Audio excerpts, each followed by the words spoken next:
ஆனா பெரும்பகுதி இப்போ வரைக்கும் வந்து நான் ஒரு 3 வகுப்பு முடிச்சுட்டேனுங்க. அந்த 3 வகுப்புலயும் வந்து வர்றவங்க இது முதல்ல தொழிலான்னு தான் பார்க்க வர்றாங்க. இப்படி பண்ண முடியுமா? நெறைய பேர் வந்து ஒழுங்கா பண்ண முடியாம விட்டுட்டு போயிட்டாங்க. இது 6வது வருஷம் நான் பண்றேன்னா, எவ்வளவு நாள் நான் வந்து பணமே இல்லாம நான் பண்ணுவேன்? இப்ப பண்றதுக்கான வாய்ப்பு இல்ல இல்லைங்களா? அப்ப என்னுடைய வெற்றி என்ன? நான் அடுத்தவங்கள மாரி இல்ல, களப்பயிற்சியா தான் குடுக்குறேன். களப்பயிற்சி அப்படிங்கிறது, அப்படிங்கிற மாரியான விஷயம் எல்லாமே வந்து நம்ம களப்பயிற்சியில சொல்லும் பொழுது, அவங்களுக்கு இப்ப வாங்கிட்டு போனதுக்கு அப்புறம் நெறைய பேத்துக்கு வந்து பெரும்பகுதியான சந்தேகத்த நம்ம அங்கேயே தீர்த்துர்றோம். அப்ப அதுக்கப்புறம் நிறைய சந்தேகம் வரும். எங்க வரும் அப்படின்னா, நடைமுறை சிக்கல்ல இருக்கிற சந்தேகமெல்லாம் வரும். அதை வந்து ப்ரமோட் பண்றதுனால நமக்கு ஒரு வாழ்வாதாரமா வருது, நமக்கு ஒரு வருமானமா வருதுன்னா, ஏன் இத பண்ணக்கூடாது? ஏன் அப்படின்னா, ஒவ்வொரு இடத்துலயுமே வந்து ஒரு வியாபாரியா நம்ம மாறணும்னு வைங்களேன், அந்த வியாபாரி தான் உங்களுடைய வெற்றியா இருக்கும்.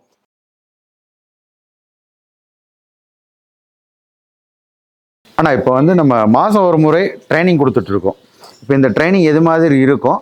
ஒரு பண்ணையாளர் புதுசாக ஆரம்பிக்க வர மாதிரி இருக்காங்க அப்படின்னா, முயல் பண்ணை தொடங்குறாங்க அப்படின்னா, அவங்களுக்கு எது மாதிரிலாம் யூஸ்ஃபுல்லாக இருக்கும் நீங்கள் கொடுக்குற ட்ரைனிங்? ஆனா பெரும்பகுதி இப்போ வரைக்கும் வந்து நான் ஒரு 3 வகுப்பு முடிச்சுட்டேனுங்க. அந்த 3 வகுப்புலயும் வந்து வர்றவங்க இது முதல்ல தொழிலான்னு தான் பார்க்க வர்றாங்க. இப்படி பண்ண முடியுமா? நெறைய பேர் வந்து ஒழுங்கா பண்ண முடியாம விட்டுட்டு போயிட்டாங்க. இது தொழிலா அப்படின்னு. நேத்து ஒருத்தவங்க சத்தியமங்கலத்துலேருந்து வந்திருந்தாங்க. இல்லைங்க நான் ஒருங்கிணைந்த பண்ணையமா வச்சிருக்கேன். என் பண்ணையில முயல் மட்டும் தான் இல்லைங்க. நான் முயல் போடுறேன். எனக்கு எப்ப முயல் குடுப்பீங்க அப்படின்னாங்க. ஐயா நீங்க முதல்ல தீவனம்லாம் போடுங்க.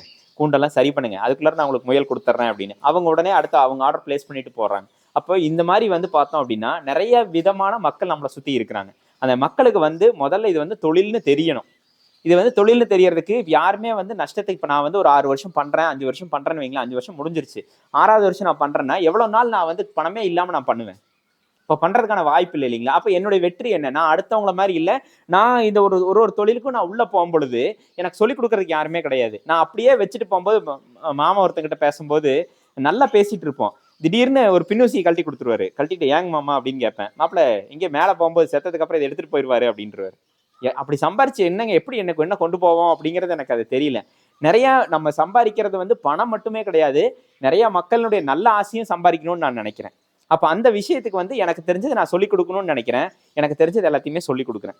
அவங்கள அந்த பக்குவத்துக்கு எப்படி நல்லா முயல் வளர்த்தலாம் அப்படிங்கிறதுல இருந்து எல்லாமே சொல்லிக் குடுக்குறேன். இப்ப வந்து வகுப்பு பயிற்சியில வந்து பார்த்தீங்க அப்படின்னா, முயல்னா இப்படி இருக்குங்க, இந்த தீவனத்த சாப்பிடணுங்க, இனப்பெருக்கம்னா இப்படி விடணுங்க, போகணுங்க அப்படிங்கிறத காட்டிலும், ஹேண்ட்ஸ் ஆன் ட்ரெய்னிங்ன்னு சொல்லுவாங்க. அந்த ஹேண்ட்ஸ் ஆன் ட்ரெய்னிங் என்னன்னா, இப்ப பண்ணைக்குள்ளார கொண்டு வந்து அந்த பண்ணைக்குள்ளார கொண்டு வந்து வச்சு இதுதான் முயலுங்க, இப்படிதான் ஆண் மயில் இருக்கும், ஆண் மயில் இப்படிதான் பார்க்கணும், பெண் மயில் இப்படிதான் பார்க்கணும், இதுல வந்து இனப்பெருக்கம் போடும்போது இப்படிதான் இருக்கும், இந்தந்த அறிகுறி எல்லாம் வந்ததுன்னா உறுதியா இனப்பெருக்கம் ஆயிருச்சுன்னு தெரியும் அப்படிங்கிற மாதிரியான விஷயம் எல்லாமே வந்து நம்ம களப்பயிற்சியில சொல்லும் பொழுது அவங்களுக்கு இப்ப வாங்கிட்டு போனதுக்கு அப்புறம் நிறைய பேருக்கு வந்து பெரும்பகுதியான சந்தேகத்தை நம்ம அங்கேயே தீர்த்துறோம். அப்ப அதுக்கப்புறம் நிறைய சந்தேகம் வரும். எங்க வரும் அப்படின்னா, நடைமுறை சிக்கல்ல இருக்கிற சந்தேகம் எல்லாம் வரும். அந்த ஒரு அடிப்பட்ட சந்தேகம் எல்லாமே எதுவுமே வராது. அதை நம்மளுடைய வகுப்புலயே தீர்த்துறோம். அதுமே விருப்பத்தொகை வகுப்பு தான் கொடுத்துருக்கேன். நான் இவ்வளவுதான் பண்ணணும். நிறைய பேர் சொல்லிட்டாங்க. இல்ல இல்ல இவ்வளவு ஒரு தொகை வையுங்க அப்படிங்கிற மாதிரி சொல்லிட்டாங்க. எனக்கு அதுல உடன்பாடு இல்ல. ஏன் அப்படின்னா, இது இது வந்து ஒரு நல்ல மனிதனுடைய வாழ்வாதாரமா இருக்கும் பொழுது அந்த ஒரு சின்ன தொகை கூட அவங்களுக்கு ஒரு பாதிப்பு வரக்கூடாது அப்படின்னு நான் நினைக்கிறேன். அவங்களுக்கு என்ன தோணுதோ அதை கொடுத்துட்டு போட்டோம் அப்படிங்கறதான் என்னுடைய இதுங்க. அப்போ என்னால முடிஞ்ச நல்ல விஷயம் 4 பேருக்கு பண்ணணும்னு நினைக்கிறேன். இந்த ஒரு பயிற்சியை பொறுத்த வரைக்கும் வந்து பாத்தீங்க அப்படின்னா, மாசத்துல ஒரு 3வது ஞாயிறு இல்லைன்னா 4வது ஞாயிறு கொடுக்கலாம் அப்படின்னு நினைச்சிட்டு இருக்கிறேன். இப்ப வர வர நிறைய பேர் வந்து பாத்தீங்கன்னா, ஒருங்கிணைந்த பண்ணையத்தை பத்தி கொடுங்க, இல்லைன்னா ஆடு பத்தி கொடுங்க அப்படிங்கறது நிறைய கேட்டுட்டு இருக்காங்க. அதனால வந்து ஒன்ன மட்டுமே நான் வந்து 2 தாட்டி 3 தாட்டி கொடுத்துட்டேன்னா சரி இருக்காது அப்படிங்கறதுனாலங்க, மாசத்துல ஒரு முறை கண்டிப்பா முயல் வளர்ப்பினுடைய பயிற்சி கொடுக்கணும் அப்படிங்கிறது நம்மளுடைய பண்ணையில நாங்களாம் எடுத்த ஒரு முடிவாவே இருக்குது. கண்டிப்பா அதை கொடுப்போம். வாரத்துல மாசத்துல 3வது ஞாயிறு இல்லைன்னா 4வது ஞாயிறு அப்படிங்கிற மாதிரியான ஒரு தேதி இப்போதைக்கு வச்சிருக்கிறோம். அப்புறம் நம்ம எப்படி வர்றாங்கன்னு இப்ப பாத்தீங்க அப்படின்னா, பக்கத்துல வந்து ஒரு சந்தை, அவங்களுக்கு ஞாயிற்றுக்கிழமை தான் சந்தை. இயற்கை விவசாயிகள் கூட்டமைப்பு, அவங்களுக்கு ஞாயிற்றுக்கிழமை தான் சந்தை. அவங்களுக்கு வந்து என்னால ஞாயிற்றுக்கிழமை வர முடியாதுன்னாங்க. அவங்க என்ன நினைச்சாங்க, நாங்க ஒரு 9 10 பேர் சேர்த்து வரோன்னு வாங்கன்னா வந்து பயிற்சி எடுத்துட்டு போயிருக்காங்க. இப்ப இது வந்து நான் பயிற்சி வகுப்பு இல்லாம இது வந்து அடிஷனலா நான் சொன்னது. அப்போ அவங்களுக்கு இல்ல நாங்க ஒரு 10 15 பேர் இருக்கோம், நாங்க இதை பண்ணணும்னு நினைக்கிறோம் அப்படின்னா, ஆமாங்க, இன்னைக்கு இறைச்சி சாப்பிடாத ஆட்கள் யாருமே கிடையாது. இன்னைக்கு ஞாயிற்றுக்கிழமை அப்படிங்கும்போது ஞாயிற்றுக்கிழமை மட்டும் இறைச்சி இல்ல, புதனும் நடுவில் இன்னொரு நாளும் இறைச்சி சாப்பிடணுங்கிற ஒரு மனநிலைக்கு வந்துட்டோம். அப்ப இது ஒரு உன்னதமான இறைச்சி, ஏன் நம்ம ப்ரமோட் பண்ணக்கூடாது?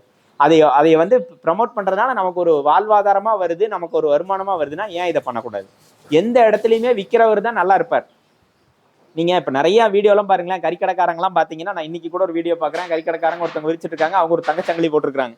ஆனா இதே விவசாயி, ஆடு மேய்க்கிற விவசாயில தங்கச்சங்கிலி போட்டிருக்காங்கன்னா கேள்விக்குறி. என்ன அப்படின்னா, நிறைய இடத்துல நான் நான் கேட்கறது என்னன்னா, உங்களுடைய முட்டுவலி எவ்வளவுன்னு கேட்டா அவங்களுக்கு முட்டுவலியே தெரிய மாட்டேங்குது. முட்டுவலினா என்ன அப்படின்னா, அவங்களுடைய உற்பத்தி செலவு என்ன அப்படின்னு கேட்டோம்னா அது அவங்களுக்கு தெரிய மாட்டேங்குது. அதெல்லாம் கணக்கு போடணும் இல்லையா? அதையெல்லாம் கணக்கு போட்டாதான் எனக்கு இவ்வளவு முட்டுவலி ஆகுது, எனக்கான லாபம் இவ்வளவு வச்சிருக்கணும், அப்ப என் விலை இது அப்படின்னு. நான் வந்த புதுசுல இங்க அண்மையில எல்லாம் வந்து பாத்தீங்க அப்படின்னா இந்த ஆட்டுக்கு வந்து கிலோ கணக்குல நான் எடை வைக்கும் போது நிறைய பேர் என்னை ஆமோதிச்சாங்க. அவன் புதுசா வந்துட்டானாமா, கிலோ கணக்குல விக்கிறானாமா அப்படின்னு. இன்னைக்கு அவங்க எல்லாம் என்கிட்ட வந்து ராத்திரை வேணும்னு கேக்குறாங்க. பூபதி ஆடு வாங்க வந்திருக்காங்க, எனக்கு அந்த எடை போடுற ராத்திரை கொடுத்தீங்கன்னா நான் பார்த்து இது பண்ணிடுவேன் அப்படின்னு. ஏன் அப்படின்னா ஒவ்வொரு இடத்துலயுமே வந்து ஒரு வியாபாரியா நம்ம மாறணும்னு வைங்களேன், அந்த வியாபாரி தான் உங்களுடைய வெற்றியா இருக்கும். நான் அதுக்குன்னு முழுக்க வியாபாரத்துக்குள்ளாரியே போங்கன்னு சொல்லல. உங்க பொருளுக்கு நீங்க வியாபாரம் பண்ணுங்கிறேன். வியாபார தன்மைக்குள்ளார நம்ம போயிட்டோன்னு வைங்களேன், நீங்க உற்பத்தியில நிக்கவே மாட்டீங்க. அப்போ அந்த பொருளுடைய தன்மை இருக்காது. என்ன பண்ணியா ஏதோ ஒண்ணு கேட்கறாங்க, ஏதோ ஒண்ணு பண்ணியாவது கொடுக்கணுங்கிற ஒரு மனநிலைக்கு வந்துருவோம். ஆனா வந்து உற்பத்தியாளர் வியாபாரியா இருக்கும்போது நல்ல பொருள் மட்டும் தான் கொடுப்பீங்க.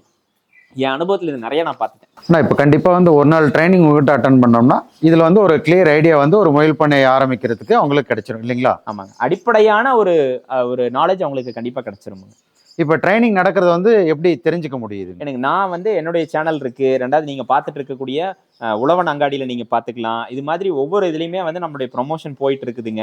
என்னுடைய என் வாழ்வியல் அப்படின்னு நான் ஒரு யூடியூப் சேனல் வச்சிருக்கேன். அதுல வந்து மேற்கொண்டு தகவலுக்கு நீங்க பார்க்கலாம். அதுல போடுவேன். நீங்க இப்ப பார்த்துட்டு இருக்கக்கூடிய காணொலியில வந்து அதே வந்து உழவன் அங்காடியில பார்த்துக்குங்க.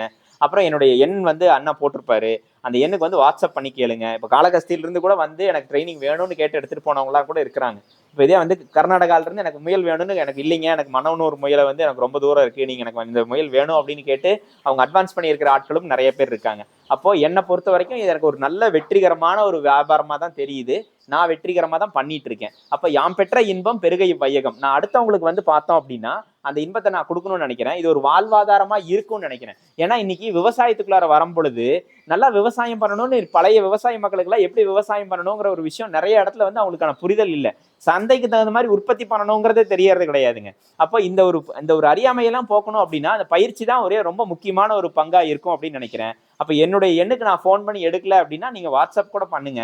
எனக்கு நேரம் கிடைக்கும் போது கண்டிப்பா உங்களுக்கான வினாவை நான் எனக்கு தெரிஞ்ச பதில கண்டிப்பா நான் உங்களுக்கு சொல்லிடுறேன். நன்றிங்கண்ணா. நண்பர்களே, இந்த வீடியோ உங்களுக்கு கண்டிப்பாக பயனுள்ளதாக இருக்கும். மறக்காமல் உங்கள் நண்பர்களிடத்தில் ஷேர் பண்ணுங்கள். அதே மாதிரி ஏதாவது சந்தேகம் இருந்துச்சுன்னா கமெண்ட் பண்ணுங்கள், லைக் பண்ணுங்கள். மறக்காமல் எங்களை ஊக்கப்படுத்துறதுக்கு சப்ஸ்கிரைப் பண்ணுங்கள். நன்றி. மீண்டும் சந்திப்போம் அடுத்த வீடியோவில்.